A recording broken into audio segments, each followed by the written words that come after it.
Hello. Hello, welcome. How are you? I'm doing well. How are you? I'm good. Are you ready to Rex it up? Yes. Perfect. All right. So I went ahead and moved my girl closer. So I'll make my way there eventually. Okay. um, so obviously not your first one-on-one. So you have a fairly familiar with the way it goes. I think your EO one that you did with me was also a beginner, correct? Mm-hmm. Okay, perfect. So yeah, we are going to go through the entire profile, the same as we did um, that last time. The difference today is that because Rex is solitary, we actually are going to need to court and nest in order to group up and do the things. So because of that, we will be going over the courting and reproduction section fairly early on. So while my Rex wanders her way over, um, we'll touch on the tags and everything, and then we'll move into that so that we can act out that part of the profile. Does that sound like a plan? Yeah. Perfect. Did you have any questions right off the bat before we get started? Um, no. Okay, perfect. So for Tyrannosaurus, we're carnivores, so we eat meat. We know this. Um, we are huge, diurnal, seasonal monogamous, solitary, terrestrial, territorial, and ambush hunters. Do you need any clarification on what any of those mean? Um, let's go over ambush hunt. Okay, perfect. So, ambush hunters are predators that rely on the element of surprise to secure their kills. So, with Rex in particular, what they're looking for is to try and land that bone break attack. So, you are going to be setting up an ambush and trying to catch your prey off guard and basically disable them as quickly as possible to prevent them from escaping. Ambush predators do not like to exert excess energy where they don't have to. So if they feel as though their ambush has failed, or the prey is getting away, or the effort is far greater than what they suspected, they will be more inclined to give up a hunt versus a pursuit predator who is willing to give chase. Right.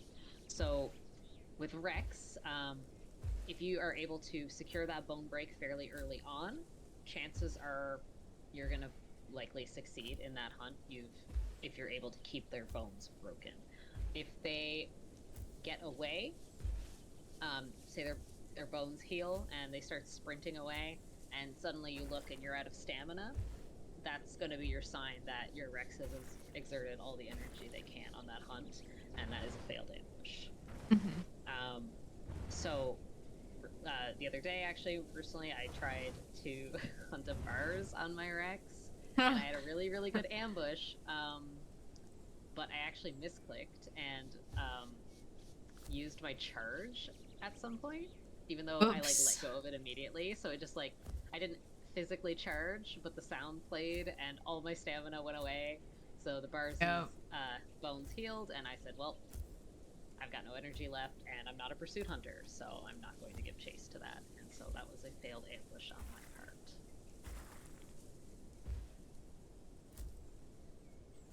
Does that kind of help with that, or did you need any other Yeah. examples?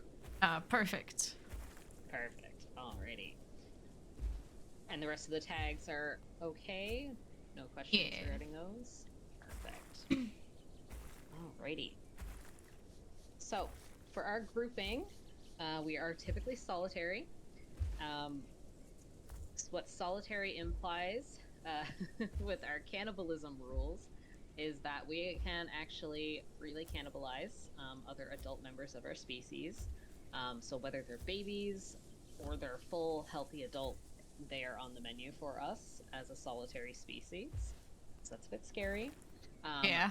The profile does detail how hunting goes against other Tyrannosaurus, so we'll touch on that. But essentially, with Rex, they will not hunt another Rex if that other Rex is aware of their presence. So if the two individuals in the scenario are aware of each other, they will engage in territorial displays, and which will eventually, of course, progress into a territorial challenge. But if they are looking to hunt each other, or one of them is looking to hunt the other, sorry, they will approach from behind. And so long as their ambush succeeds, they will move forward with that hunt. But if the other Rex notices them or catches on, then it will become a territorial challenge. Mm-hmm. Our other groupings consist of a mated pair, so that is an adult female and an adult male who have a nesting post together, as well as unlimited related hatchlings and juveniles. From there, we move into a family group, which consists of one adult male and unlimited offspring. So Rex is a bit interesting in that the female partner actually is no longer a part of the picture once the offspring reach adolescent. She will actually abandon the group and leave the care of the offspring to the male alone. Mm-hmm.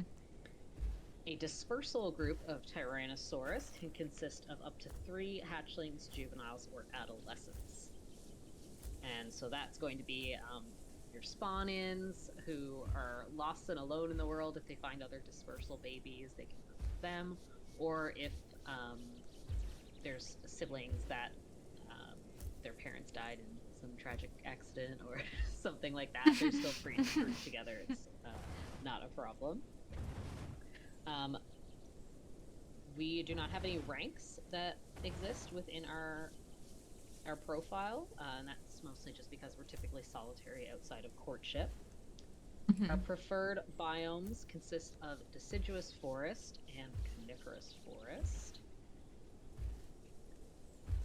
Did you have questions about preferred biomes? I know they're a fairly new addition. Not a question, more just to point out that on the Rex profile, one of them just has question marks. Yes, so that is one of the issues with the new profile formats. So on the preview of the profile where the image is, it lists the preferred biomes. When you go into the actual profile, it's just question marks. So they forgot to add them. Okay. So the profiles are still kind of getting tweaked because obviously it was a very big overhaul. Yeah, So little yeah. things were missed. But you can find your preferred biomes in your profile preview, but they will disappear once you enter the full profile. They are there, just not where they need to be. Alrighty. But yeah, so for preferred biomes, they're not enforced in any way as of right now, so they're just something to add on for roleplay. Yeah. For I like it. Yeah, it is really nice. I really like it. And I know they are planning on hopefully putting some more details into it with like nesting and stuff, so that you have to nest, say, in your preferred biome, but that's not happening yet. So we could just roleplay with it to the best of our ability until then. We have visual and behavioral dimorphism. So generally speaking, both sexes, males and females, are dully colored. However, females will become brightly colored and flashy when they are receptive to mating. Our nesting limit in wet season is 3 eggs every 6 hours per pair. And during the dry season, it would be 2 eggs every 6 hours per pair. We have a couple notes here at the beginning of the profile that state mated pairs may only be formed when hatchlings and juveniles are also in the group. Male Rexes may reset a female Rex's nesting timer by killing or chasing out her offspring, should they be juvenile or younger, so long as he is unrelated to them. So obviously the father is not going to do that. Yeah. This action will follow the infanticide timer and may be done regardless of bodies owned by the group or bodies of killed offspring. So you can just go ham and munch those babies. Mated pairs may only hunt and challenge together when related hatchlings and juveniles are within render distance. Tyrannosaurus cannot help their mates in mate challenges. Siblings may drive out or eat their other siblings in certain scenarios as defined by profile. This also counts as infanticide and must abide by combat rules and the infanticide timer. Parents may also drive out or eat their offspring in certain scenarios as defined by profile. This, again, counts as infanticide and must abide by combat rules and infanticide timer. This last little piece is outdated as of recent. So as soon as courting concludes, Tyrannosaurus pairs must go to the waystone. We don't have waystones anymore. So once courting concludes, you simply make your nesting post. So plop your nest down wherever it is that you wish to bring your children into the world, and then you make room after that point, once that post is made. Alrighty, any questions about any of that? No. Okay, perfect. So we're gonna jump way ahead and go right into courting and reproduction, and then I will mosey my way over and see if your Rex can find me. All right. So upon entering their first estrus, sows, which are the female Rexes, abandon their territory in search of a strong male with suitable lands to rear their young. An increase in testosterone causes her to become brightly pigmented and incredibly aggressive. She loudly broadcasts while rolling on the ground in plain view, rubbing her snout and body on the dirt to leave her scent. Females encountering each other during this time often fight to drive the other out. So, they obviously get super, super brightly pigmented, and they become very loud and very aggressive. And the idea there is that they're doing everything in their power to attract a potential mate, right? Bright, bright colors, making their presence known with sound and leaving their scent. And of course, they're not going to tolerate other females in the area if they're looking for a mate, right? They don't want potential competition. So any other females encountered get the boot. Boars, or the male Rexes, on the other hand, spend most of their lives fighting to maintain or acquire ideal territories to attract a potential partner. The sound of a receptive female is enough to lure in a male from far away. Males already caring for offspring, however, instead will chase out receptive females. So we are seasonal monogamous, right?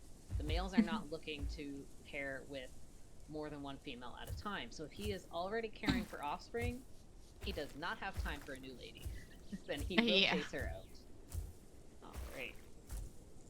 When a boar finds a receptive sow, he approaches her from the front and maintains steady eye contact to hold her interest. He must act in a slow and methodical manner, as any misstep could result in a violent rebuke. Once close, the male will transition from eye contact to nuzzling her snout, carefully sliding his nose along her body towards her flank. She, in turn, draws in his scent and assesses his size and scars up close, quick to bite if she rejects him. If she approves, she will allow him to sit next to her, marking the two as a pair for that season. So, he's got to be very, very careful with approaching the ladies, because obviously, as we know, this is a highly territorial species and a highly aggressive species. As well, the ladies are also angrier when they are in estrus. So, it's a very, very tense situation for a male to be approaching the female. If he approaches too quickly, or maybe makes a very sudden move, things like that that could set her off, those are all going to be things that she might nip at, right?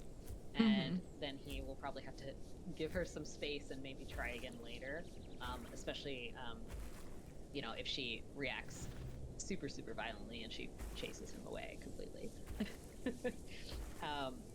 But generally, that nip is enough, right, for him to realize that, okay, I need to back off. She's not impressed with me right now. Yeah. If he is able to impress her, of course, then she will accept him and they will nest. After the pair nest, the females will inhabit her mate's territory, leaving only if she is ousted or the male proves to be unsatisfactory. So this actually carries over past when the offspring reach subadult. So a male and female Rex will share, obviously, if they were a successful pairing, they will share a territory up until the male either messes up somehow and she's no longer impressed by him, or if the male ends up viewing her that way. And then, of course, they'll have their territory fight from there. Or one might simply leave. But so long as the two are happy with each other, they will actually share the territory, and we'll kind of go over how they interact in that territory. Awesome. But the idea there is that they essentially have a mate on speed dial. So they have a male or a female who they've had a successful pairing with in the past. They know that they're strong, capable, and they don't want to exert any more energy in finding another mate. You've got this one here. He did great. Let's stick around until I need to leave for whatever reason, right? Yeah. Two males that encounter the same female will often fight to the death for the territory and the female. Likewise, a male caring for offspring will savagely fend off a rival attracted to his territory. Rival males will kill unrelated chicks to cull future competition and take over the region and its female, an act that is often encouraged by the female, who turns a blind eye to trespassing males who appear stronger than her current mate.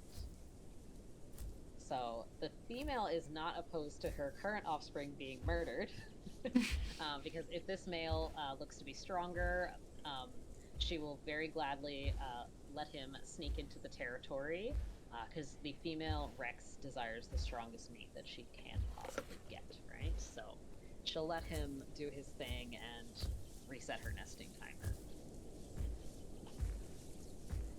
Alrighty, so that is our courting and reproduction. Did you have any questions there? No, actually, like, one of the big questions I had to do with territory thing between the two partners, so it's just perfect that we're gonna go over that. Yes, so that is, I believe, touched on in social behavior for these guys. But I know it is a topic that gets asked a lot. Yeah. In, like, do they actually share their territory? And they do. So, yeah, when Rex first dropped, that's how Moss described it, was they're essentially a mate on speed dial. Because, yeah, they don't want to spend any extra energy if they already have a mate proved to be trustworthy. So, right. So, I have a lady who is rapidly approaching your location.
about being mean, but that would be a bit much for a vegan. What? If I were to nip at you.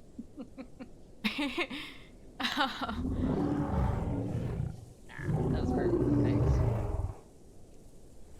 Alright, so with the new nesting bot, we don't have to go to a waystone anymore. So, I gotta find somewhere to pop out some babies. Let's see. I want somewhere flat, because I don't want them to fall through the map. I feel like it could almost be something like, kind of like how EOs will like show off their territory a little bit before nesting. But you gotta find a place to nest. Yeah, this will be fine right here. Alright, so something I will do with my female Rex, and I like to encourage other actors to do so as well, is once you secure a mate, you go back to your original skin. And the reason for that is because she's no longer receptive to mating, right? She has mated, and she's found her man, and now she's going to lay her eggs, right? So I'm always very quick to go back to my original skin, because I don't have any other man to look for unless one happens to show up. Yeah. Alrighty, so let me see if I can do this nesting bot. There is a double nesting season right now. Did you want to do more babies or just 3? Why not? Okay, sounds good. Actually, let me get a picture of us really quickly. And then we can at least be beautifully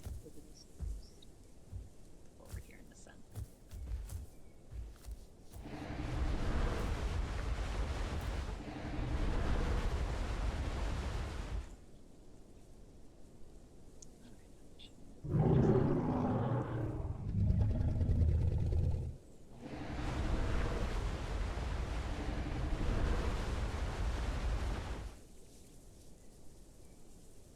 There we go.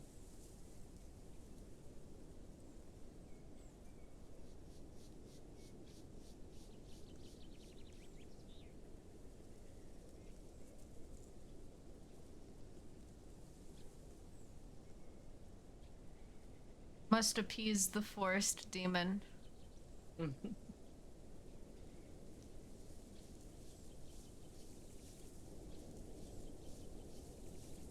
I don't know how to feel about the filter in Burnt Forest. Goodness. Yep. They're so good.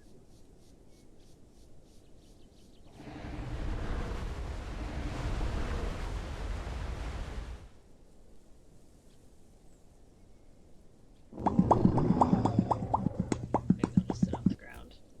This is difficult.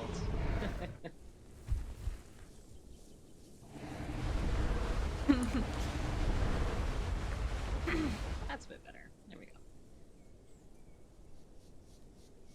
Alright, and we'll go over offspring rearing before I birth any children so that we're all ready and prepared. While I also get a nesting post ready. Alrighty. So, offspring rearing. The open mouths of hatchlings greatly distress parents and quickly get them to respond with food. Inexperienced parents are prone to panic and may attempt to feed their offspring forest debris, such as acorns or pine cones, while another parent goes to find food. Parents will alternate caring for their young, while the other patrols the territory and searches for food. Males tend to be exceedingly doting and affectionate parents, giving the best care to the strongest and most active of his brood. Females, on the other hand, will stop caring for the young when their chicks grow into adolescence and only maintain the territory thereafter. Should a female encounter her children without the presence of a male, she tends to cannibalize them with little regard. Males view their offspring solely as competition once they grow large enough and drive them out of the territory permanently.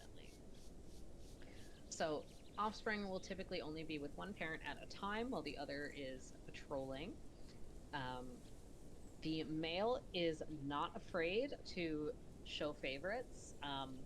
when I raise Rex children, if they get into little scuffles, I'm not going to be rushing to break them up by any means, because I, of course, want to see which of my offspring is going to be the strongest, and that one's going to be the one that I give the most attention to, essentially. Whereas females, of course, like it says, they will only care for offspring up until adolescent. At that point, the female will leave the group and only patrol the territory from that point onwards. And they're left in the care of their father. Are there any questions about that? Did come up with my group at one point. Female cannibalizing her children. It starts once they adolescent. Yes, once they reach adolescent is when she's going to start exhibiting that behavior. Because up until before that point, she's going to also be providing care for her offspring, right? So, she'll take shifts essentially with the male, where he'll patrol territory, and she'll watch the offspring, right? And then they'll switch off, and she'll patrol territory and he'll watch the offspring. So at that point, she is fully aware that those are her kids, and she is offering parental care to them. But once they reach adolescent, they're too big for her to worry about, so she just wanders off and doesn't offer any further care to them. Yeah. And at that point, they're going to be a food source. So she no longer has that maternal instinct at that point. Alrighty. Ready? The nesting bot is still something to get used to.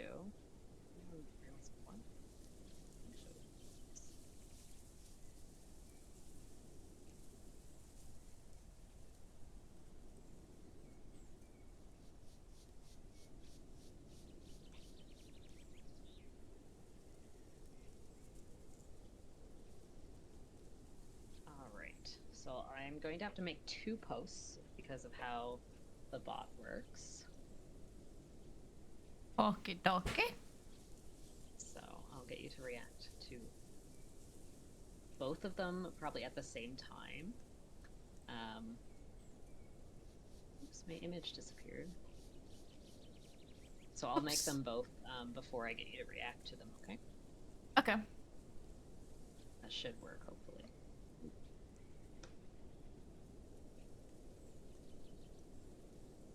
We are terrestrial. Tyrannosaurus.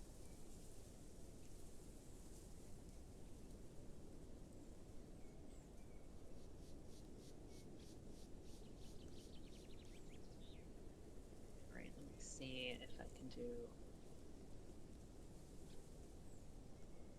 Only did 2 eggs, it's weird.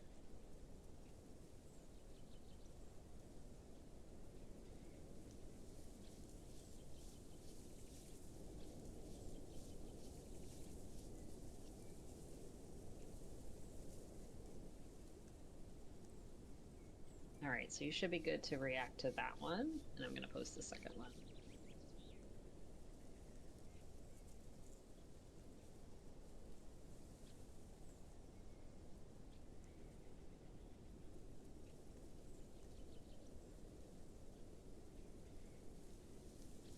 Hello there.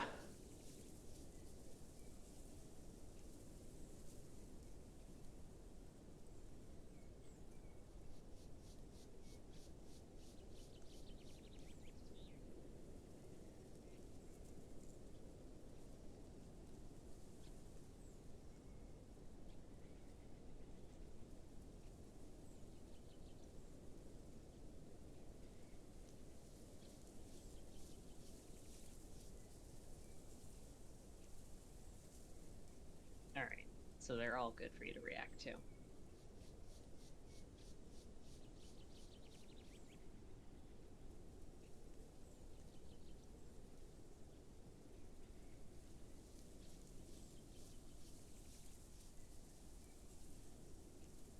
Okay.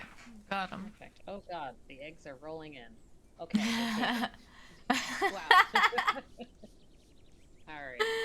All of them immediately. Wow. Holy cow. Okay. So I will send you a group invite here, because now we're officially mated pairs.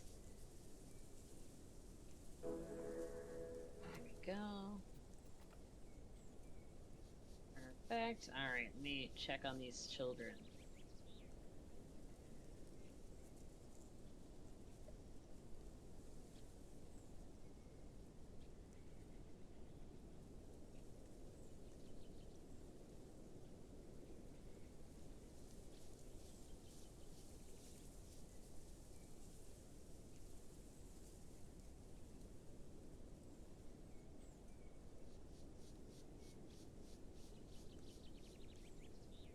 No, I'm getting pinged.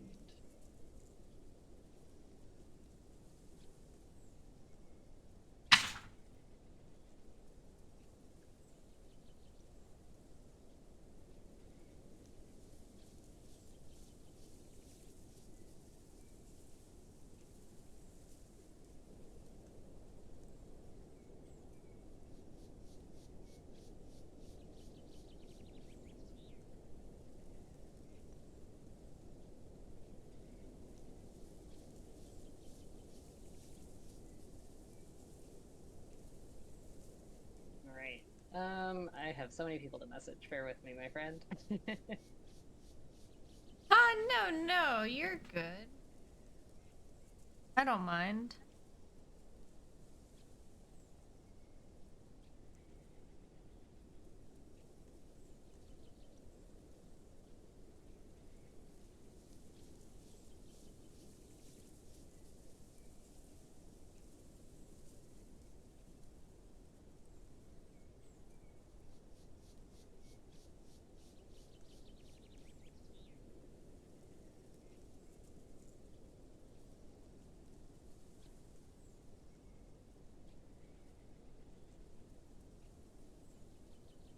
Let's see. Check on the deep as well.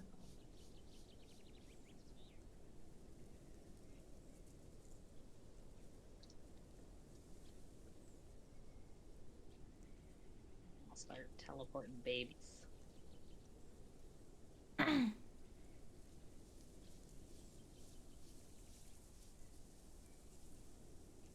How exciting.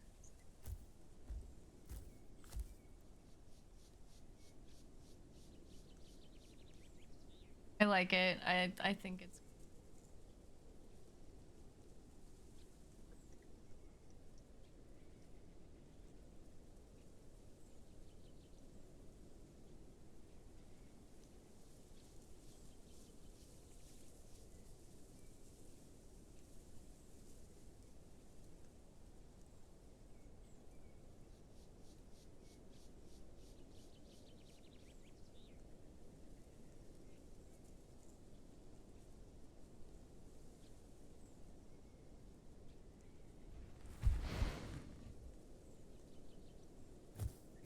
Pop out some babies.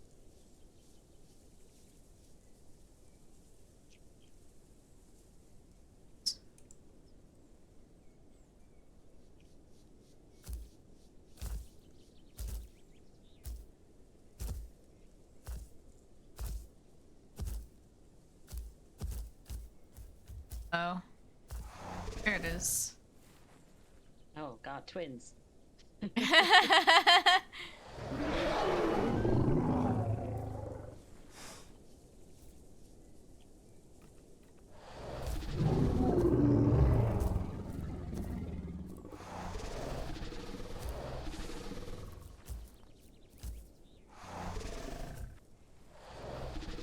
Alrighty.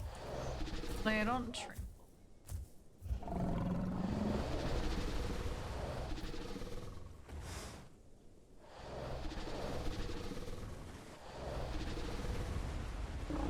Three. There's my fourth baby. Oh, they're right on top of each other.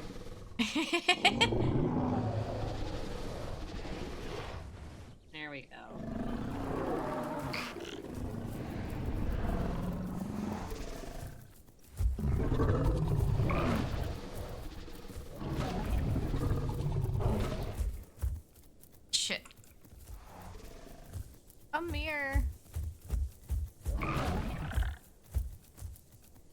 like we should be able to kill these things with trample damage. Right? Alright, babies are rolling in. There we go. Welcome everybody to the Rex one-on-one. Whew! Gonna feed them flowers. Oh god. They're Oh! Don't worry. I got this.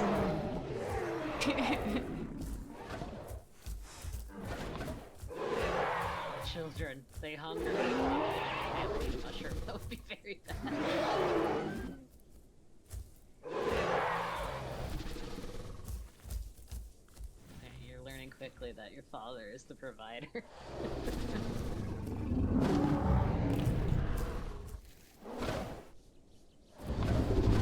Look at the tiny baboons.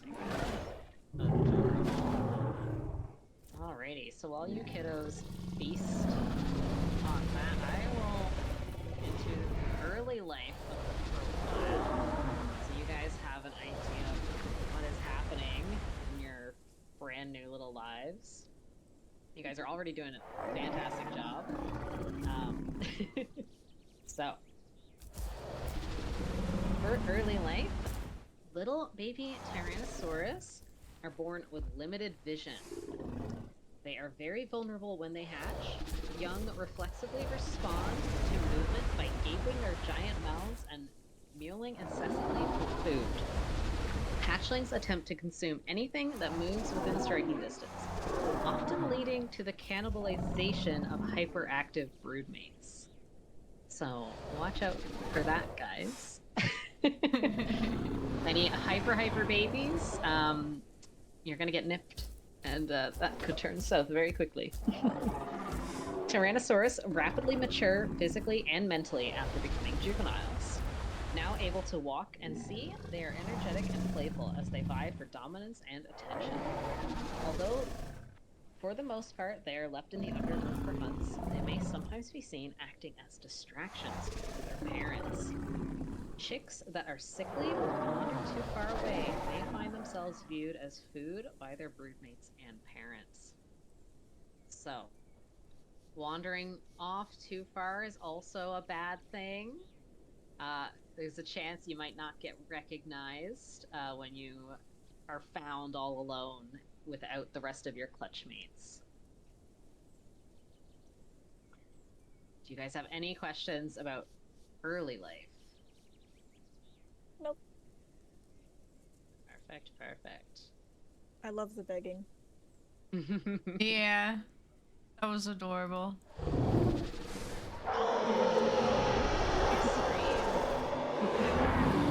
Now, I already touched on the tags with Morosity here.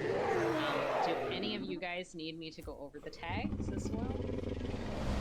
So that's going to be things like huge, diurnal, seasonal monogamous.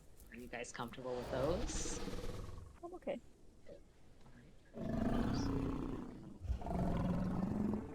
Want to make sure everyone's feeling comfy.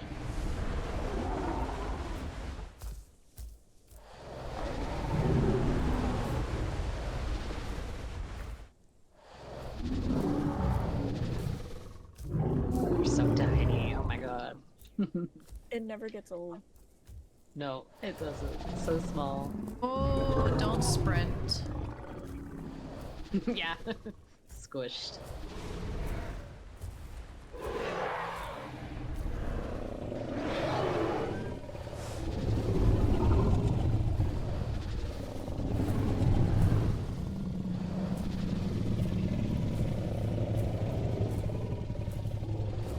Have a look-see.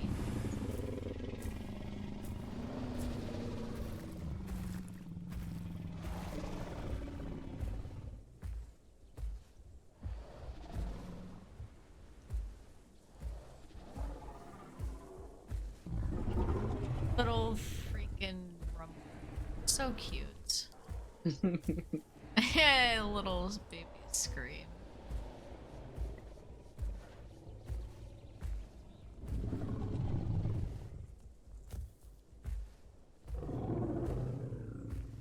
And I I touched on this already with Morosity as well, but with parental care for Rexes, one of the parents will look over the offspring. So, like I'm doing right now, making sure that nothing other than yourselves is trying to kill each other. And your father is guarding the territory, and we will take shifts. So there's going to be times when I'm going to move off to do some patrolling, and he'll be in charge of taking care of the babies. And this will continue to take shifts essentially like that up until you guys reach adolescent, which is when I leave and you're abandoned forever. Yay.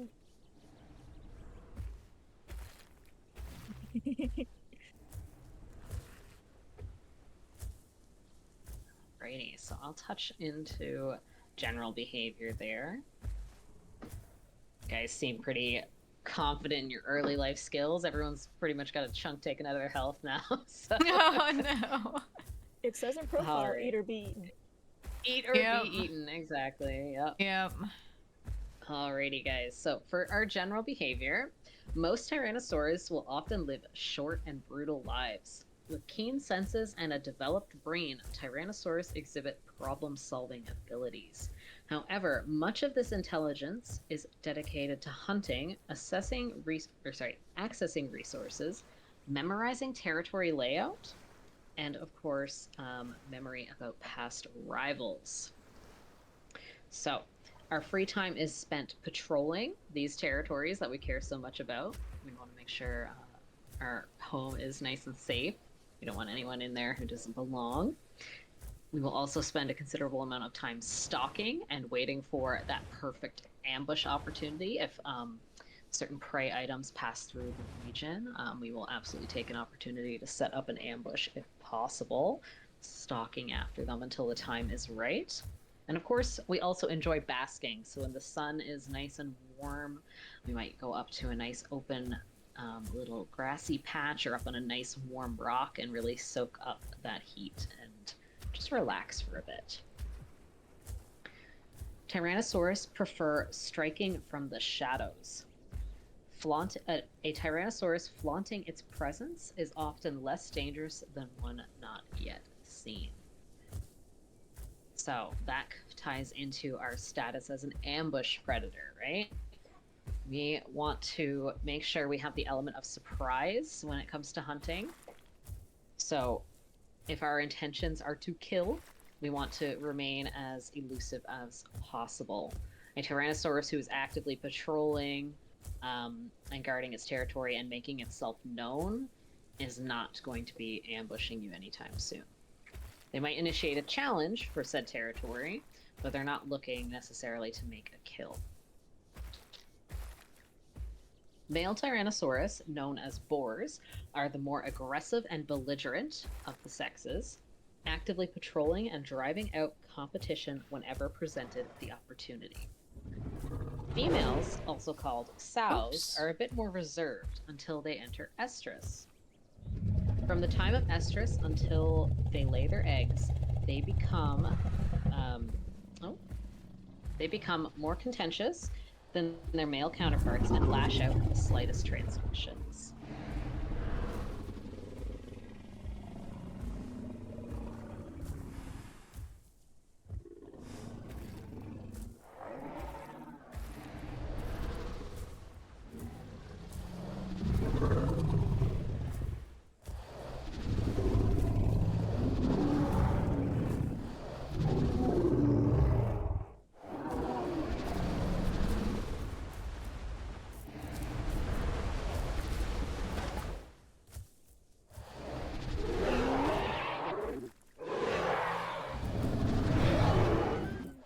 You guys have any questions about general behavior?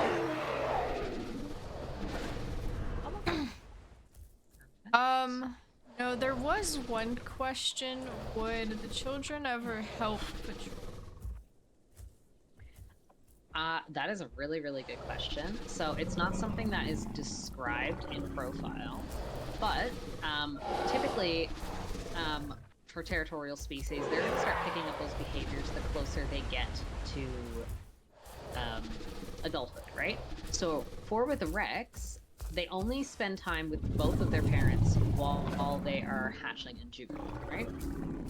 And it's during that time that the parents are taking shifts, and one will watch and one will patrol. Once the mother leaves and is no longer a part of the picture, the offspring have no choice but to accompany their father on patrols. So it's at that point where they're going to learn that behavior. I do have another question though.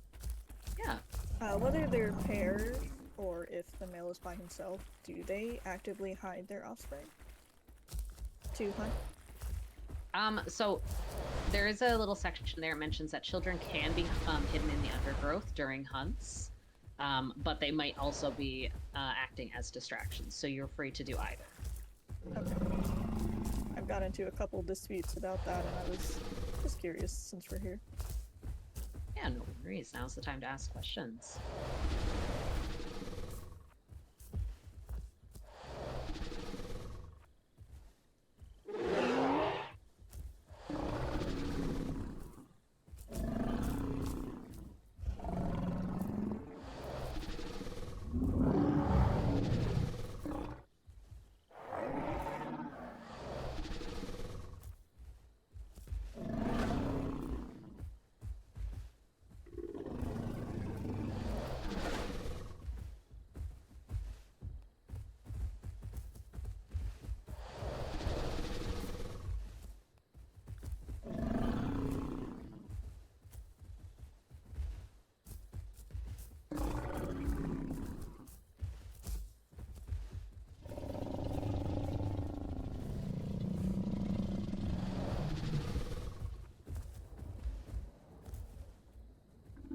Oh.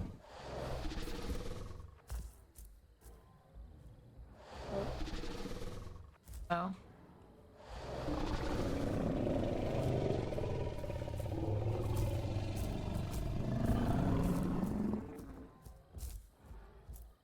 my god.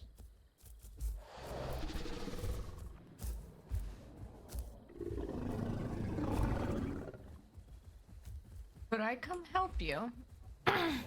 You definitely could, yeah.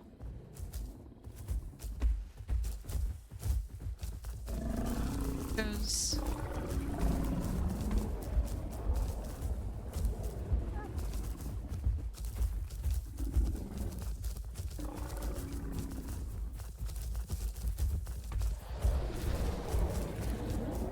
Just keep in mind, obviously, we're out of our schedule right now. I don't know if he's being very cocky, so.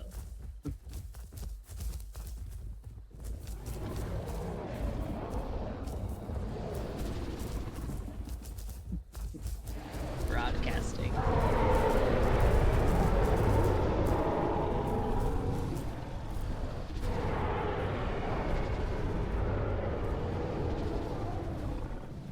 We're learning a lot today. yeah.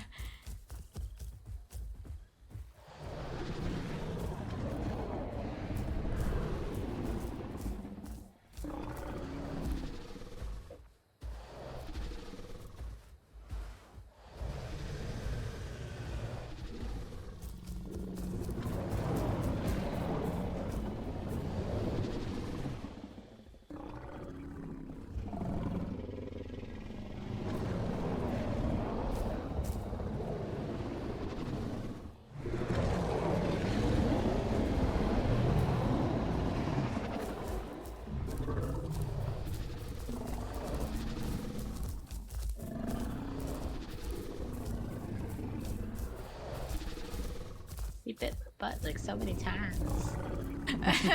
Not the booty. Coming for a baboos.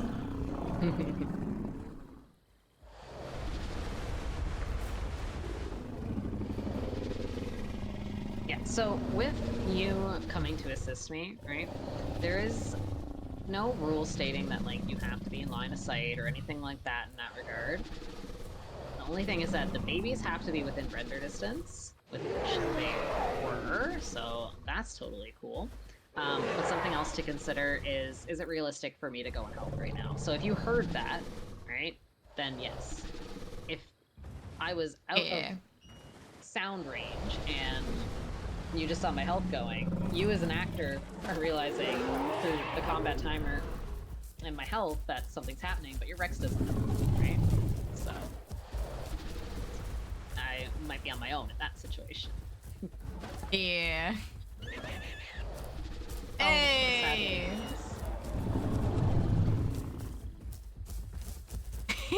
And he took off with it.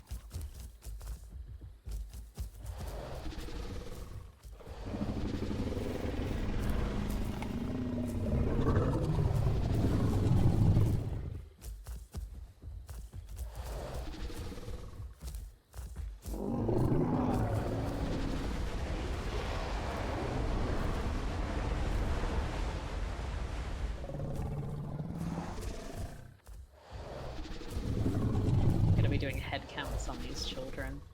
Yeah. There's so many of them.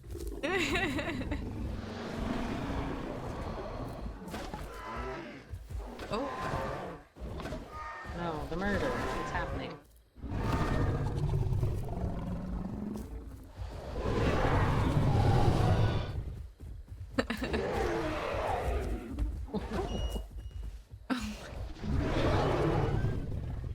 Oh, you want to get plenty of scars for when I'm an adult. Yeah. I've never been nested as a Rex, so this is really nice to get this playthrough. And I've never had Yeah. Oh, I may have broken one of the babies.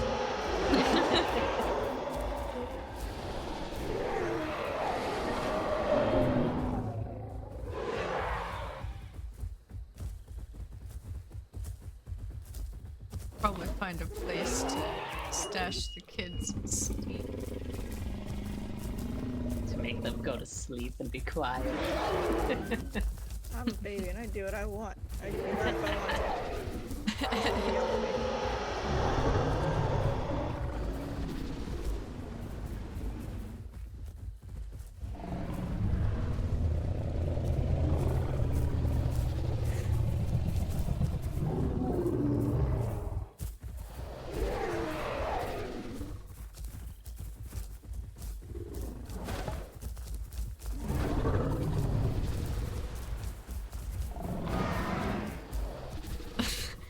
Damn.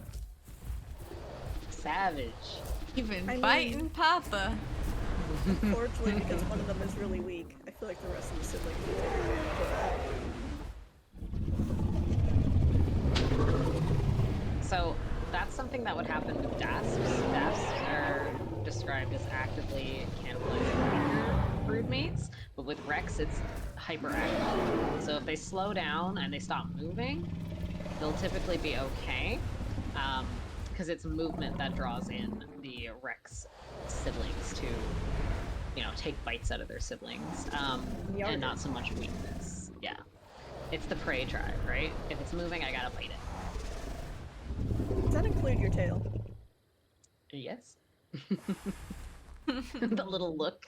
Little brain is thinking. We're developing fast, you know. Yes. All right. I'll move into our social behavior here. So, this is one of the heftier portions of the Rex profile. As we said, in a world of eat or be eaten, Tyrannosaurus takes every opportunity to ensure that they interact with their kind on their own terms. Much of the life of a Tyrannosaurus is spent preparing to overthrow an older or stronger rival to access the best territory, resources, and potential partners. Territory is vital, and only the largest and most aggressive tyrants can actively maintain the most resource-dense locations.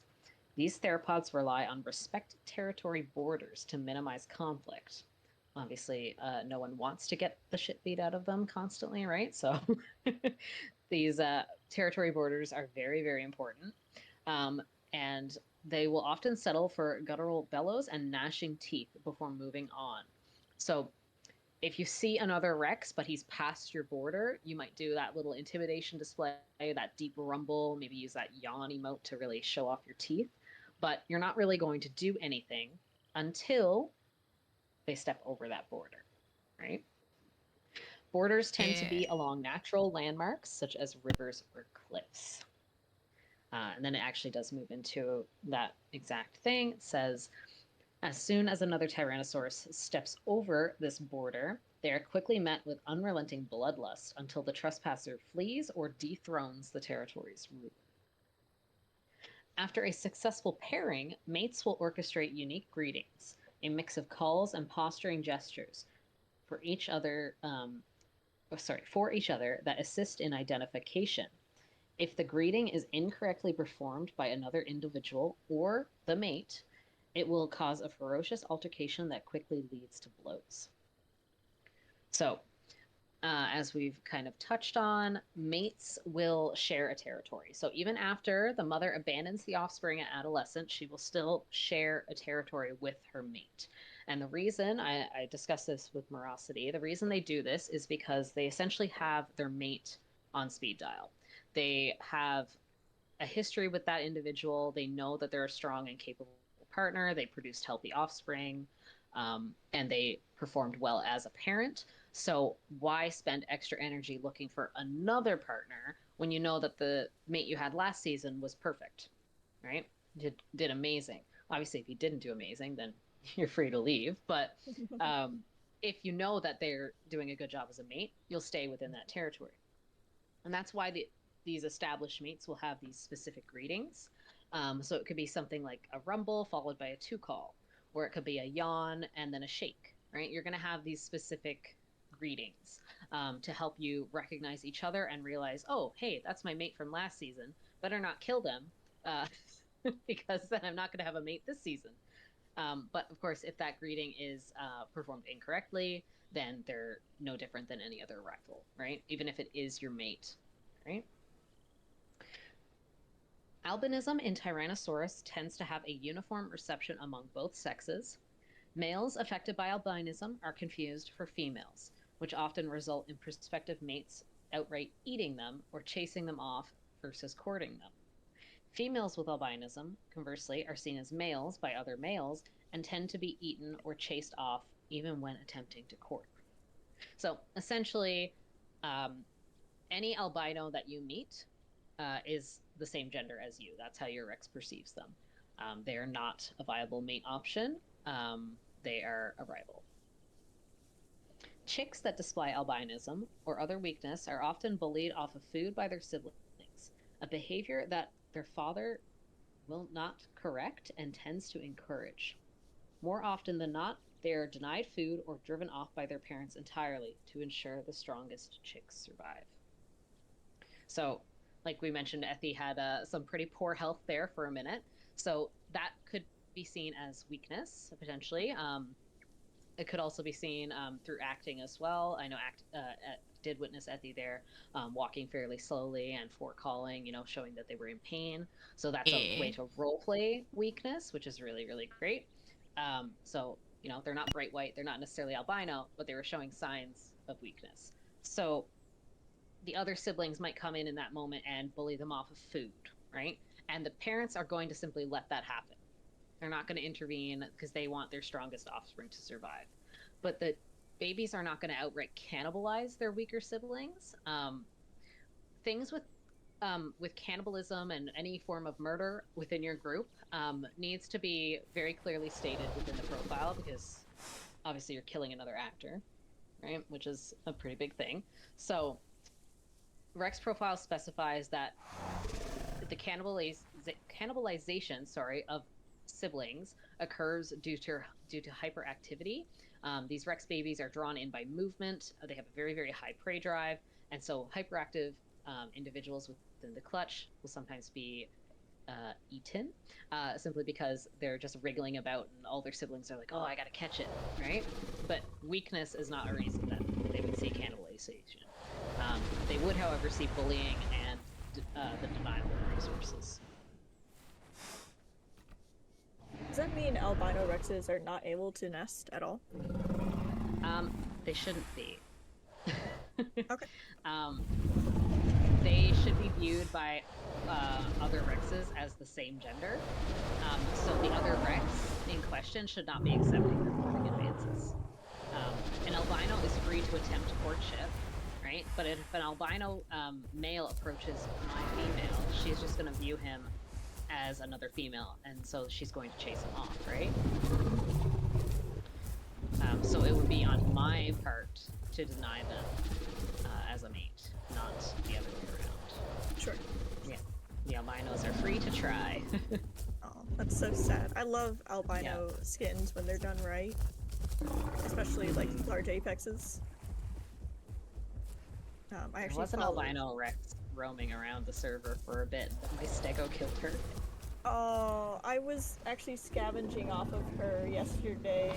I took pictures of her and contacted the actor and sent them screenshots, and I loved them. And I wanted my Rex and them to meet.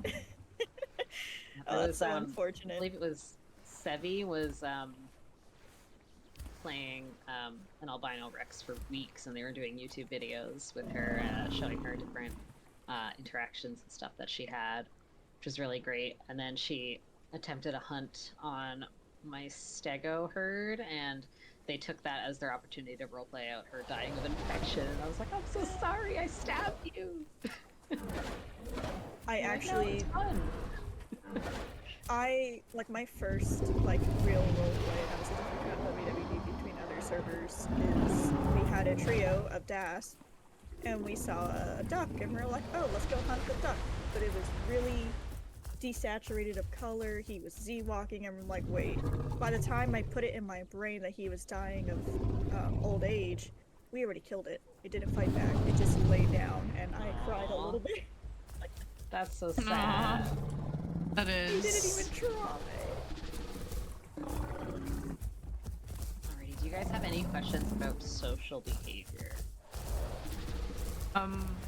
No, but I really like that the ritual thing was added with the profile update. Great. It's really nice. It's a nice little touch. I like that. Because that makes sense, too, of just, like, keeping their like- mate on speed dial. Absolutely. And being able to recognize them. Because in the previous iteration of the profile, you could, you know, still share your territory, but if your mate changed skins and didn't tell you, like, you were basically entirely relying on recognizing them for what they looked like, which could get very confusing very quickly. So the little, like, body language and touch of, like, display is really nice to help out there.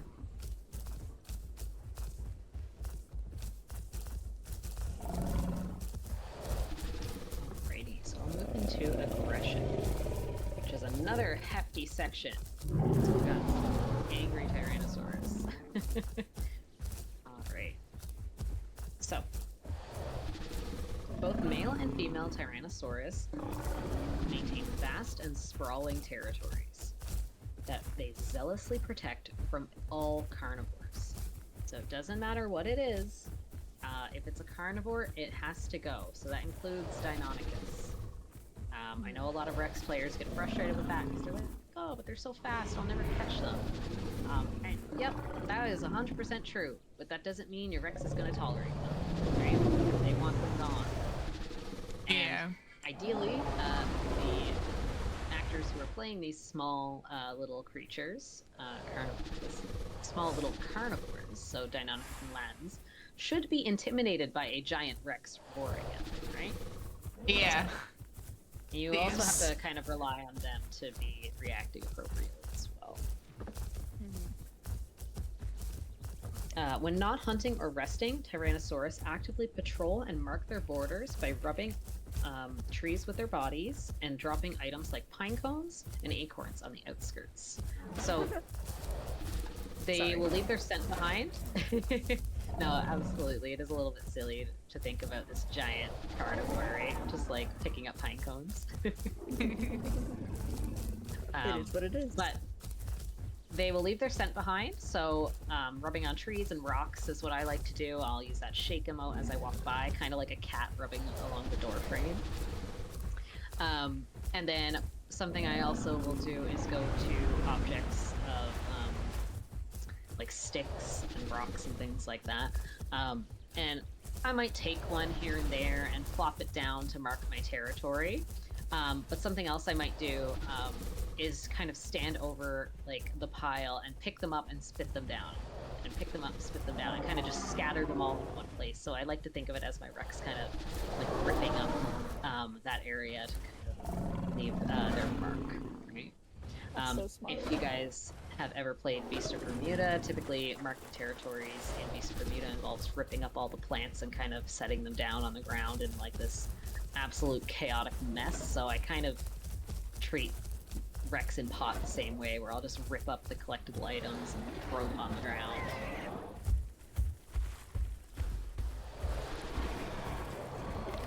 Sounds like the kids are murdering each other again. Right. Trespassing carnivores are often outright ambushed rather than challenged if it is day. If you see an aloe walking through territory and you can set up an ambush, you can absolutely try it, so long as it's within your active hunting schedule, right? If it's nighttime, then you gotta do your challenge. As well, if we already have a body, so if, as it says, if we have a kill, we will not ambush the aloe or whatever it is that is sneaking through our territory. So yeah, trespassing carnivores are often outright ambushed rather than challenged. If it is day, they are not enjoying a kill, and the territory rulers catches them. Tyrannosaurus have even less patience for other trespassing Tyrannosaurus, even those of the opposite sex. Boars tend to be more aggressive, often maiming or killing. Oh my god, these babies. Often maiming or killing other males if presented the opportunity. Mates occupying the same territory may occasionally squabble if they cross paths outside of nesting season, briefly sizing each other up after successfully greeting each other before parting ways again.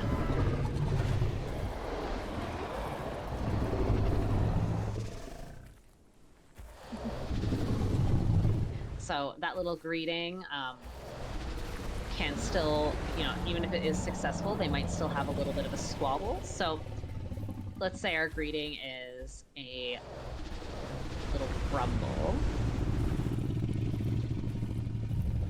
and then a shake. And that's our hypothetical greeting, right? So even after, yeah, it's the password. So even after that, we might still have a little squabble. So maybe my Rex wants to kind of like, just be like, hey, I'm feeling cranky today. And so she shows her teeth and walks away, right? She's like, don't bother me, right? And if she's feeling particularly cranky, she might even 3-call, right? And then just like storm off or something like that, right? So they're not free from their little squabbles. It can absolutely happen. Could you, by chance, also just like, wow, we haven't nested in a couple seasons. Are you still strong and like just challenge him if you wanted to, or like just bite him? So see how he takes it. The reason that they keep these mates in their territory is because they are impressed with them. The only time that would change is if you have a nesting with them and things go wrong, or if they go missing completely. So if you do another nesting with them and then see moments of weakness, or maybe he never patrolled ever and couldn't get any kills to feed the babies, things like that, and you're just not impressed with him, you could challenge him for the territory at that point. Or if he goes missing, you could, move on and try and find somebody else, right? But you're never going to like challenge them just to see if they're still strong, because that's just opening yourself up to potential injury, which could result in infection and potential death. So that's all badness, right? Ooh, yes, death is you're bad. not necessarily going to be looking for an opportunity to fight them at every opportunity or anything like that. You want to, still have self-preservation in mind. So it's a mate who you've had success with in the past. As far as you know, they're still successful. So there's no reason to fight them and open yourself up to that. All right, let's see. Where did I leave off? Oops. The entire profile disappeared from me. When confronting and intruding Tyrannosaurus that they intend to challenge, Tyrannosaurus engage in ritualistic displays of size and strength. So as they approach, they will tilt their snouts up while rumbling. Following this, they will circle their adversary, roaring as loudly and as threateningly as possible, opening their mouths widely to display their teeth to create an intimidating display. If neither party backs down by this point, they will repeatedly bite the air before charging in and attempting to maim their foe.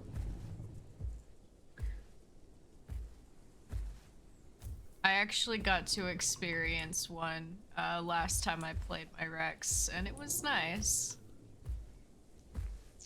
Yeah, the addition of the territorial displays is really, really nice. There was issues in the past of people thinking others were courting, and then they weren't, and then they got eaten. So that wasn't fun. So making it very clear that you're attempting to approach them to challenge really helps to clear up confusion. So with that rumble, I know you're not really here to kind of demonstrate morosity, but I'll kind of talk over it. That rumble, obviously we have our question mark emote, right? That deep, deep rumble that Rex has, the best call ever, just saying. And then we also have our emote, can also be a rumble as well. So the important thing to remember is that while your Rex rumbles, they're also going to be lifting their head up. So if you're using your question mark, make sure you lift your head up, right? And then if you are using the stretch emote, that one actually will stick the head up on its own, but you can absolutely add some more dramatic flair to it as well. From that point, they're going to begin to roar and threaten each other. So your 3 calls in your broadcast, your Rex is going to open their mouth really, really wide to show off their weapons, aka their teeth. You can also throw in a yawn in there as well. That's one of my favorite things to do, is use the yawn to kind of show off my teeth. And then if neither party is intimidated and attempts to back down, then from that point, it's going to turn into mock biting until the other party rushes forward and they basically are like, all right, let's do this, and the fight breaks out, right?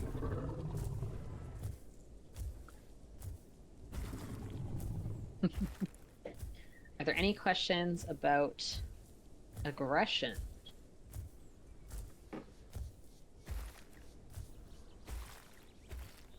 I'm okay. I know a few of you guys are muted, but if you have anything, you can absolutely pop a question in chat. That's totally okay. I should probably check class chat, because maybe you guys have asked something in there and I'm a bad person and I missed it.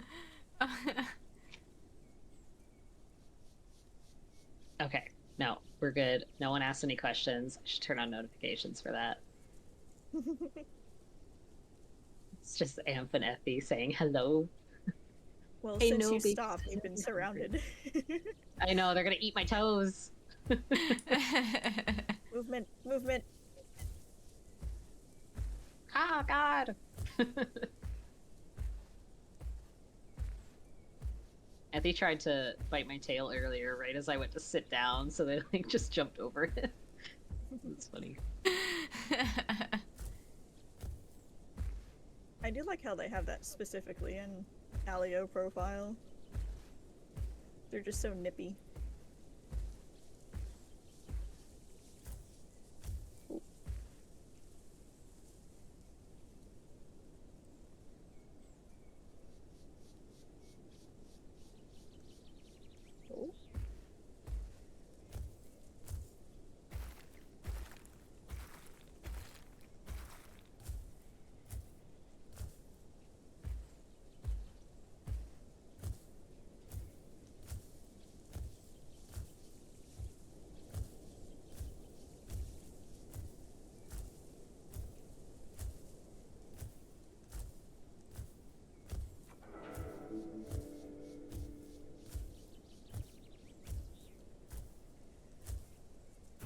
how would you roleplay that you're trying to put your kids somewhere?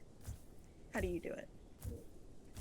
What I like to Question. do is, say if I wanted you guys to kind of hide in this little bush here, I'll kind of stop over it and I'll like look at you and chat call and maybe like nudge you guys to get in there. And then I'll try and walk away. And if a baby tries to follow me, I'll turn around and I'll be like, no, no, no. And I'll say, get back. And I'll just continue to do that until they kind of get the message. And then say I've gone and investigated and made sure everything's okay or did the thing that I was trying to do. I'll come back and I'll stand a little bit farther away and I'll call to be like, okay, you can come to me. And I generally find that is kind of picked up fairly well for most species and most profiles. So I haven't had a need to change it. I feel like when I do it, I get too aggressive because I will straight up cut off a 3 call at them to make them stay. I'll try to avoid 3 calling my kids unless they're being particularly bad.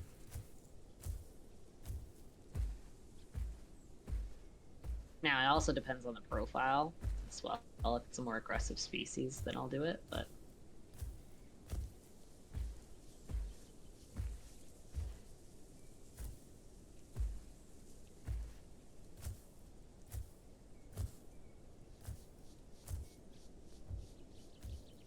Oh no, the murder. It's happening again. I'm Uh-oh. not taking on 2 of you at once.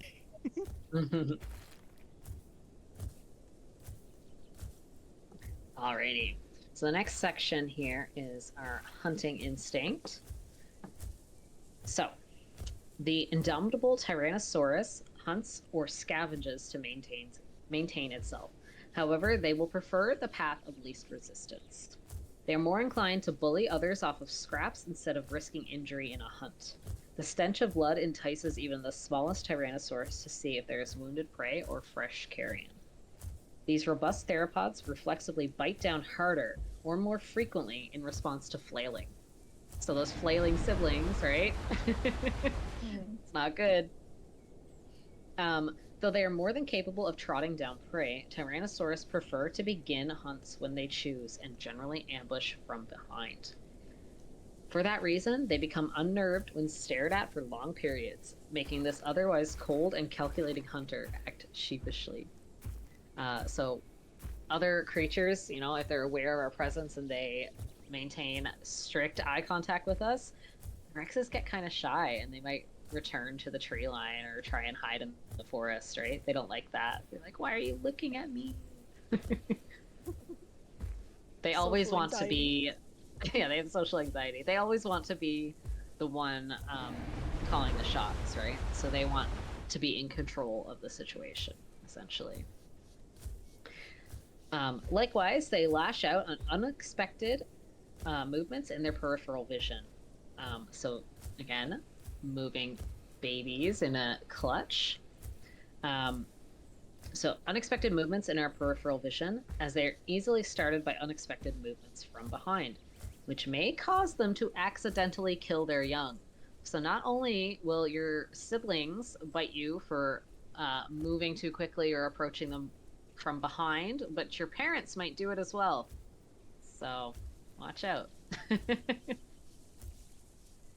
When looking to hunt other Tyrannosaurus, they begin most engagements from behind. If caught approaching from the front, they will engage in their ritualistic territorial displays. So again, they want to be the ones in control of the situation. They are combat hunters, or not combat hunters, ambush hunters, and they want the element of surprise. So if they are looking to hunt another adult Tyrannosaurus, they will ambush from behind. If that other Rex becomes aware of their presence, they will abandon that ambush and start a territorial dispute.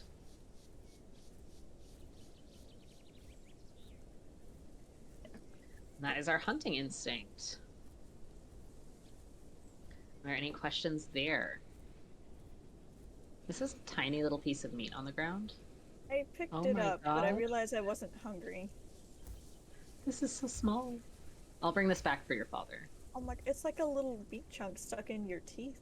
It's just the tiniest of scraps. I'll have to get pictures of that later. On like single player. Yeah, sorry for abandoning the forest, but they kept screaming, so I said I'd take them to the carcass. No.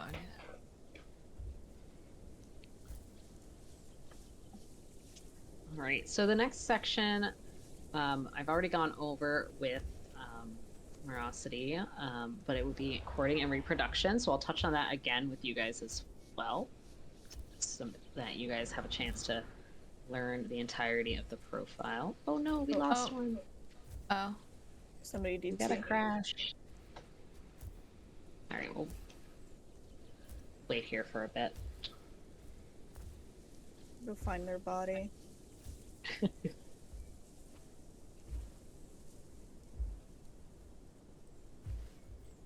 Oh, I can't find them in the bushes. GG's fail. Oh.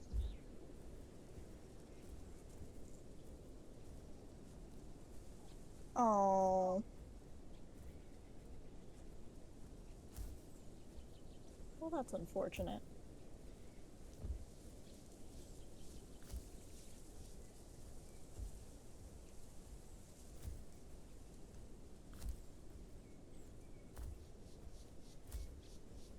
Well,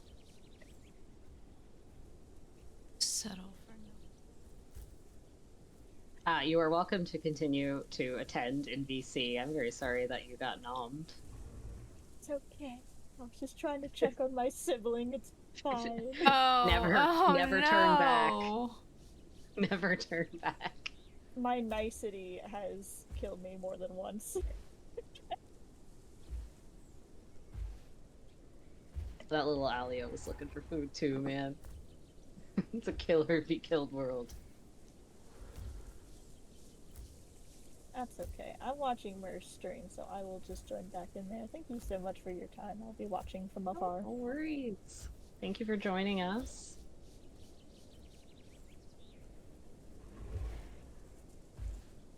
All right, so we'll eat this, I guess.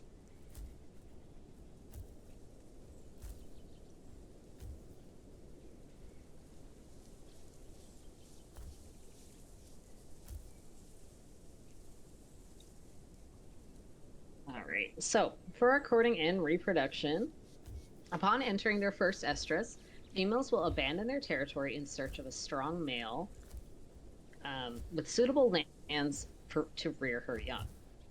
An increase in testosterone causes her to become incredibly aggressive, as well as brightly pigmented.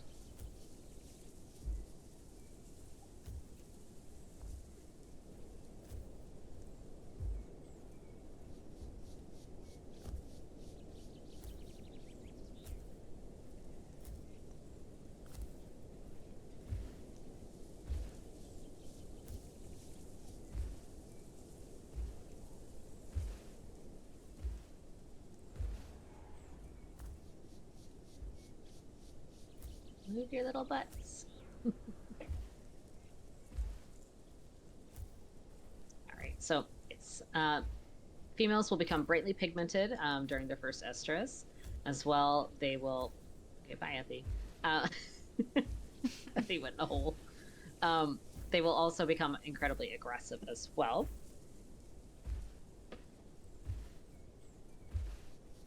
Okay, let's just get you guys back and then I'll finish reading this.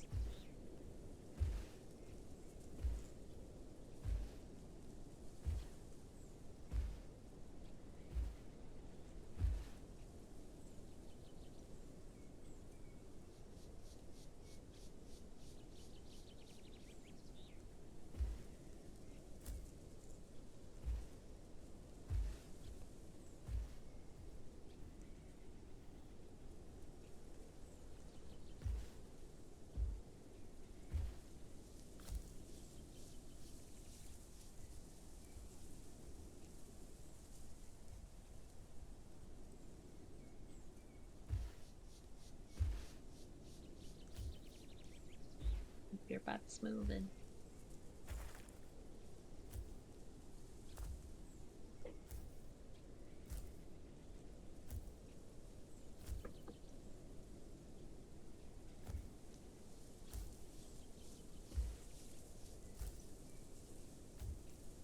I'm bringing you food from the corpse of our child.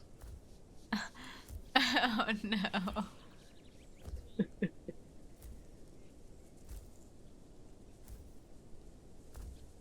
And then you can take the rest of the kid. There is actually enough bones and critters here to survive. Yeah, I just don't know at what point they get scavenger to eat the bones.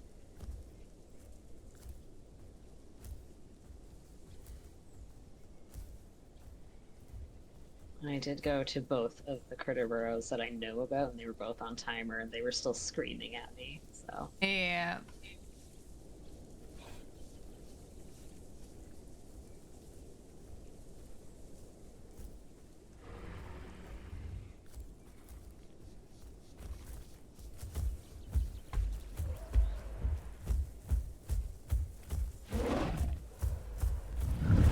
Oh, that's the wrong button. Shoot.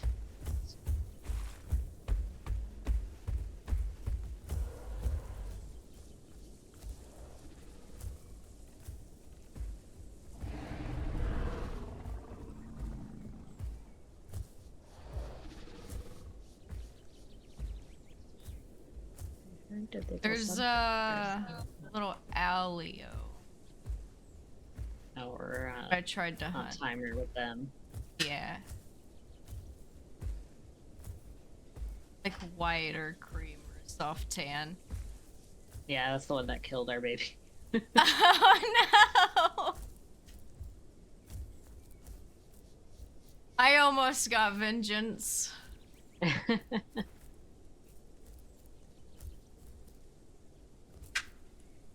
something over here. Uh-huh. Crazy. What it is. Seen it. Are we on timer with it? No.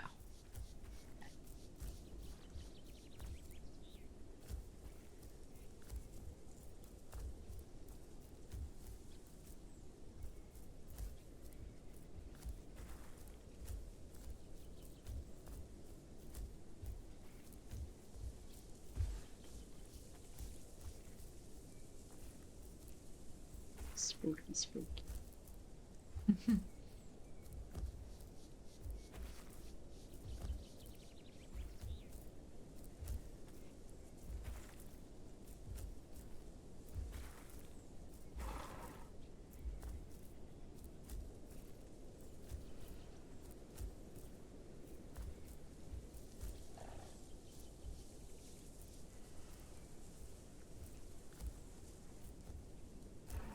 That I'm on a timer.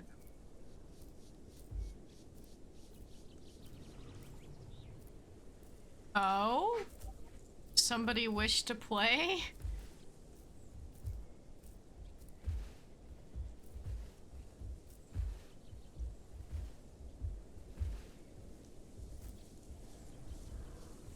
Guess I ought to go deal with that, huh? Oh, we can do that together.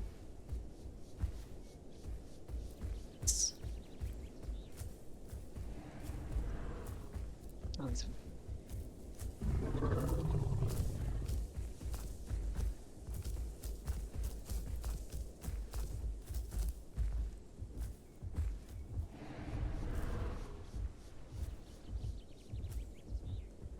That's a woman.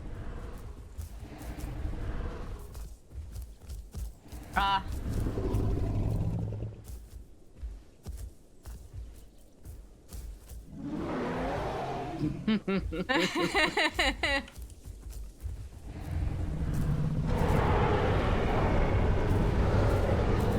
She is going.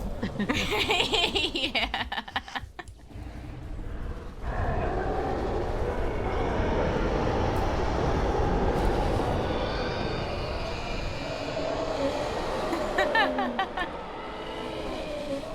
And all of the babies join in. You did it, guys. You scared her off. Yeah, good job, little ones.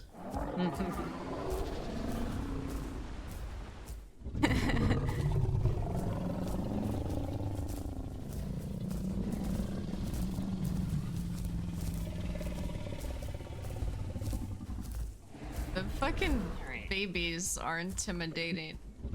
Oh heck.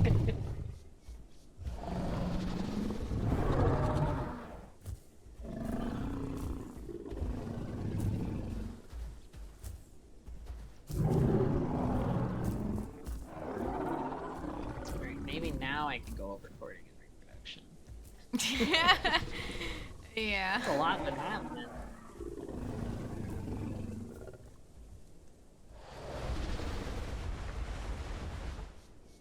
Alright. So, as I mentioned, upon entering their first estrus, females will become brightly pigmented, as well as incredibly aggressive. Now, she was very brightly pigmented, but she was not very aggressive because she saw her light flash before her eyes. Yeah. The females will loudly broadcast while rolling on the ground in plain view, rubbing her snout and body on the dirt to leave her scent. Females encountering each other during this time often fight to drive the other out.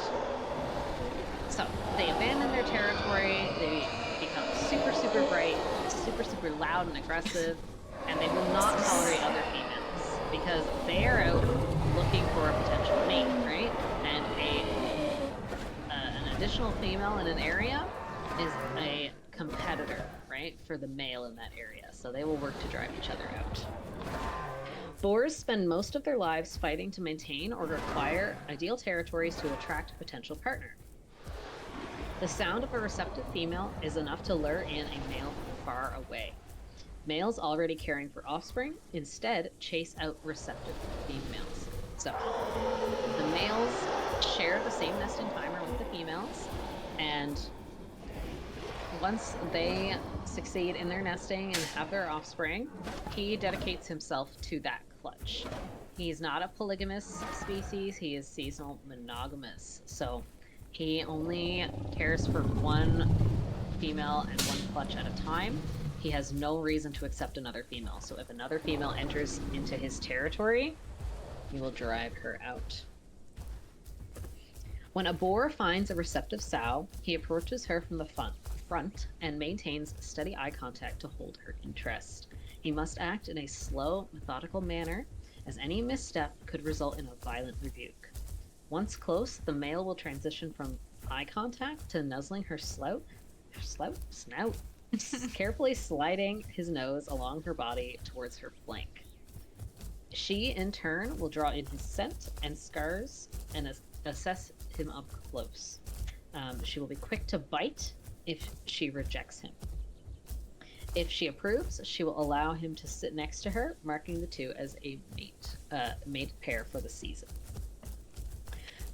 From that point on, sows will inhabit her mate's territory, leaving only if she is ousted or if the male proves to be unsatisfactory. Two males that encounter the same female will often fight to the death for the female and the territory alike.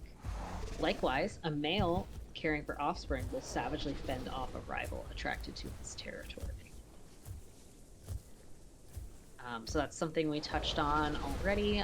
That once a mated pair succeeds and has their nesting, they will share a territory, and they'll have that little greeting, right, to make sure that they know who the other is. But essentially, the female will stay in the male's territory for as long as she is pleased with him and he is pleased with her.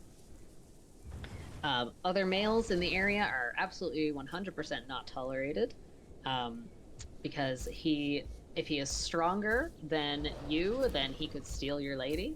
He could also kill your offspring and reset her nesting timer, right? So that's all badness. We don't like that. Rival males will kill unrelated chicks to cull future competition and take over the region and its female. An act often encouraged by the female, who simply turns a blind eye to trespassing males who appear stronger than her current mate. So she will let other males into the territory and see what he's about to do. And if he seems stronger, right, she will absolutely take that. Female Rexes are always looking for the strongest, most desirable mate possible. there any questions about courting?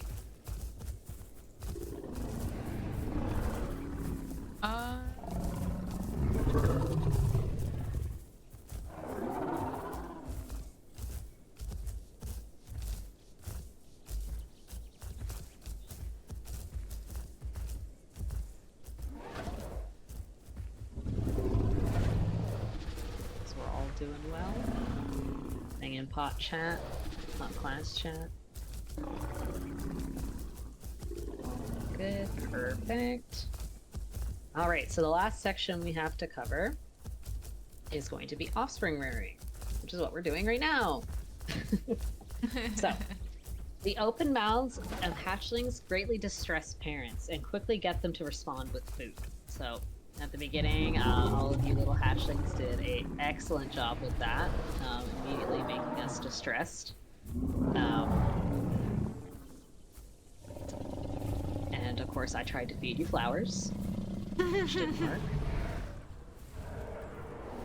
And your father actually responded by getting you food, which was very nice. Sustenance.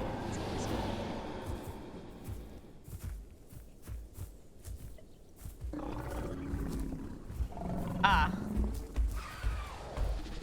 Shit.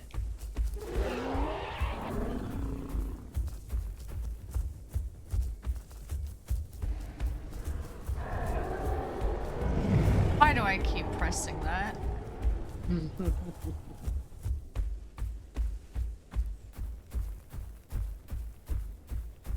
Shoot.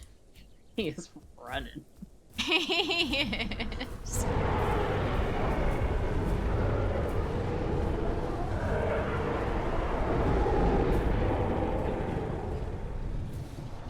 Alrighty. Good job, babies.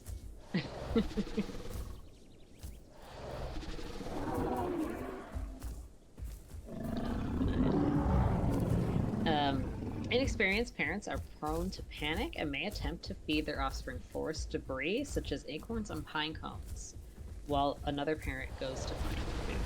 So, like I said, that's what we acted out earlier and went perfectly. Parents will alternate caring for their young while the other patrols the territory and searches for food. Males tend to be exceedingly doting and affectionate parents. Giving the best care to the strongest and most active of his brood. Females, on the other hand, will stop caring for the young once their chicks grow into adolescence, and only maintain the territory from that point onwards. Should a female encounter her children without the presence of a male, she will cannibalize them with little regard, or she will tend to cannibalize them with little regard. You are not 100% required to eat them. Males view their offspring solely as competition once they grow large enough and will drive them out of the territory permanently. And that's the Rex profile.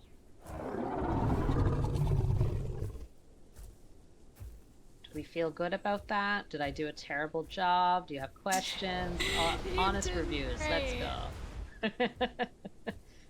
Thanks. Hopefully that helped shed some light on things for you and answered your questions along the way.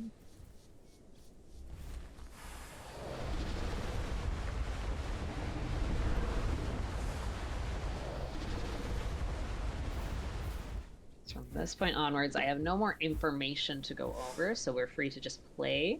And if you guys think of anything to ask, you're more than welcome to. Awesome.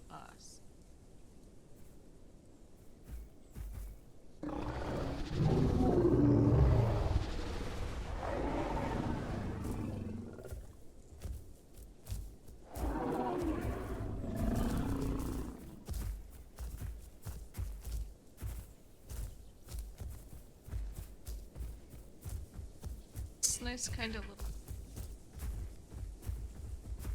The baboos too. Should we move from the classroom chat? This is still a one-on-one, so we're fine to stay here. Okay. Advanced one-on-ones often have very little conversation happening. And we're just kind of sitting in VC in silence. So it's all Okay. good. We've covered everything we need to, so for long as our session goes, we're fine to stay here in case you come up with any other questions or any other thoughts cross your mind.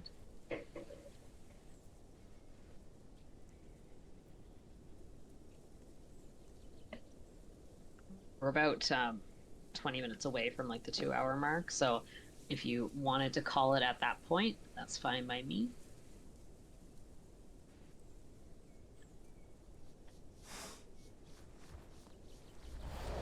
Yeah.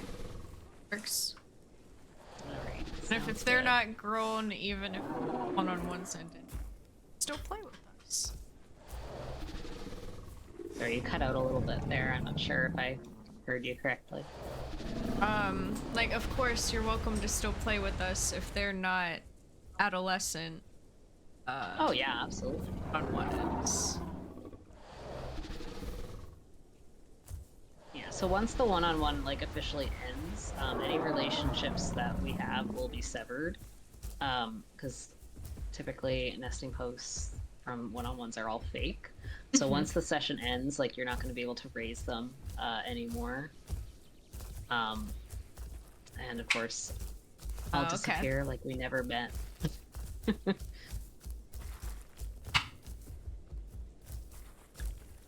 Typically, with one-on-ones, we can kind of decide whether or not we want our relationships to persist.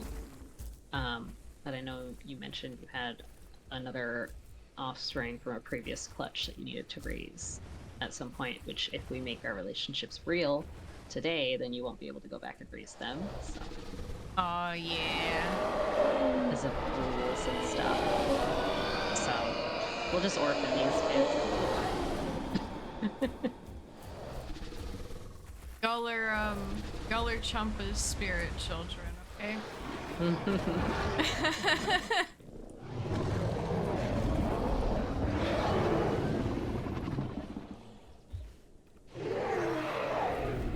Oh no, I picked up a rock. Right.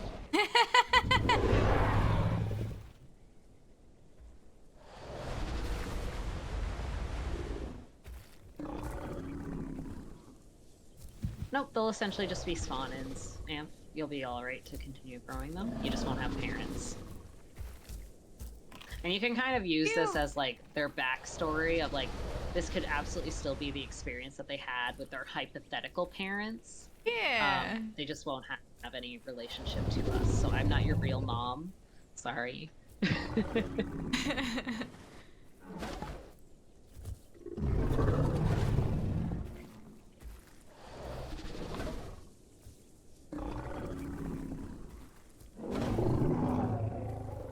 And you guys will still actually be able to stay grouped together as well. Oh, yeah. Up until you're up until you're sub-adult, you guys can be a dispersal group of babies. Which, let me tell you, having 3 mid-adolescent Rexes come after you is terrifying.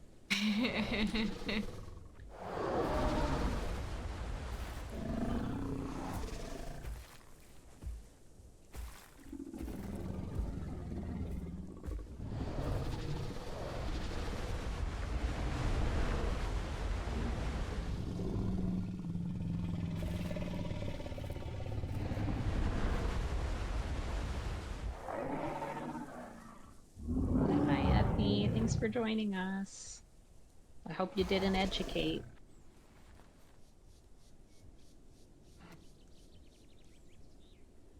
Heck yeah.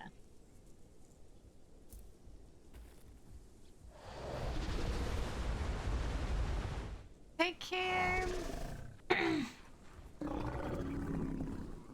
It's lovely having a bunch of baboos. A whole lot.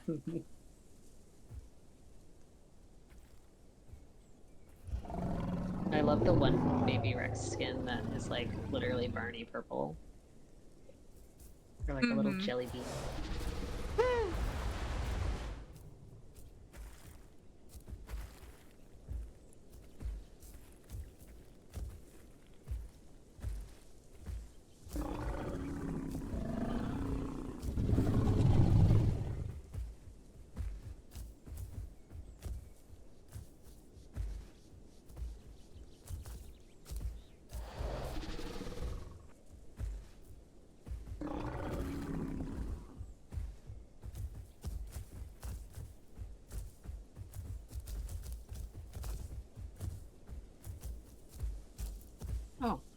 This is just a rat.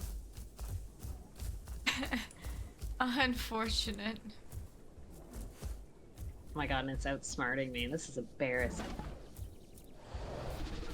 That's why you just God, my have the husband babies can't go sleep. after it.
And bring rat.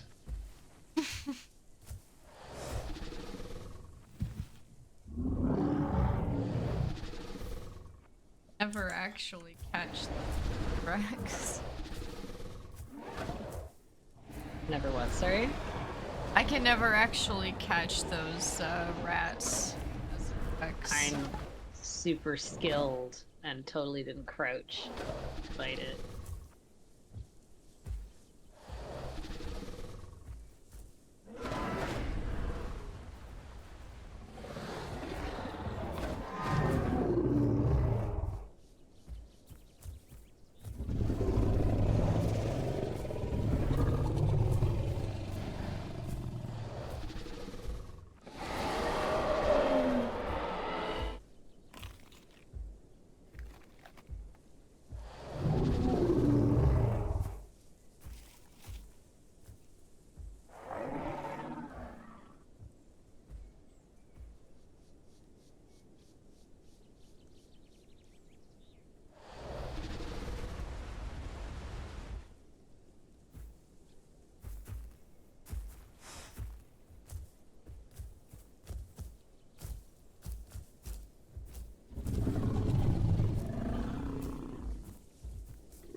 big are these babies? This is my official growth check. A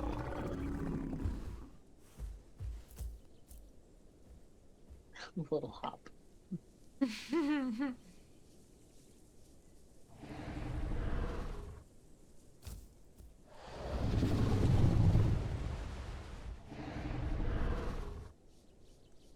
guys don't look like you're adolescent yet, but pretty fat. Yeah, chunky. Eating good.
Mind me aggressively ripping up branches.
Like I never hear Rex's like just of movements.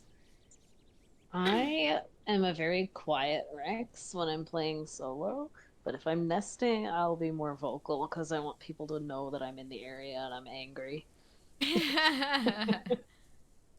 Because usually if I'm solo, I'm mostly keeping an eye out for a chance to land an ambush and get some food.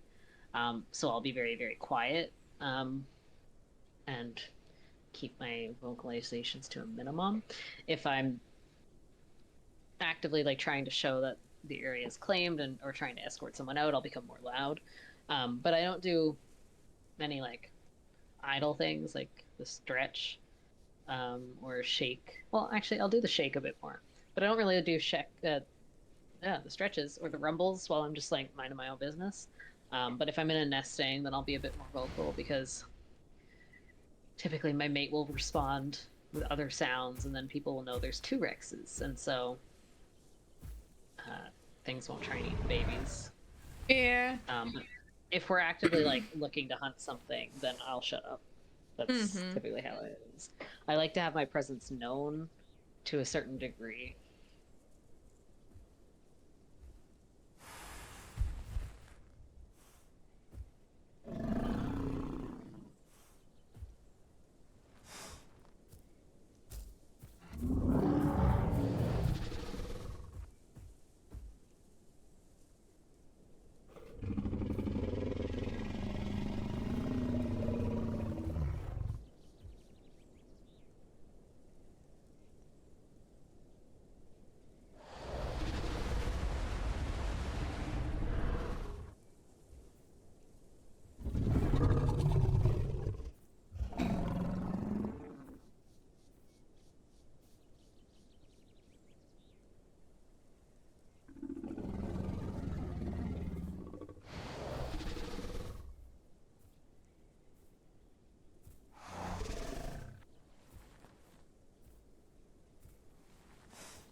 Alrighty, well, I think with our Rexes getting ready to take a sleepy sleep for the evening, I think we're pretty good to call it here.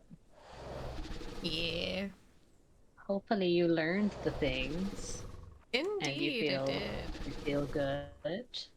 I realized that I am a bad person and never got you your EO acting report, so I'm actually going to send that to you right now. If I ever do that, or if any other acting coaches do that, don't be afraid to harass us, because they do exist. We are just forgetful. did. Yeah.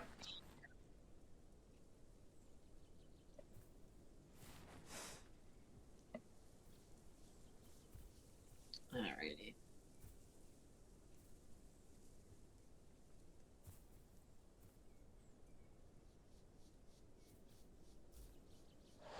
There's your EO one. Ew. Problem. Alrighty, so I will go ahead and call it here for today. If you have any other questions that pop up, feel free to DM me. I do not mind more questions, and I'll get another acting report to you, and actually send it to you this time. So, alrighty. So thank you so much for letting me take your Rex 101. It's a lovely time, and hopefully the kids also had fun. Yeah, thank you. No problem. That's great. Bye-bye. Bye.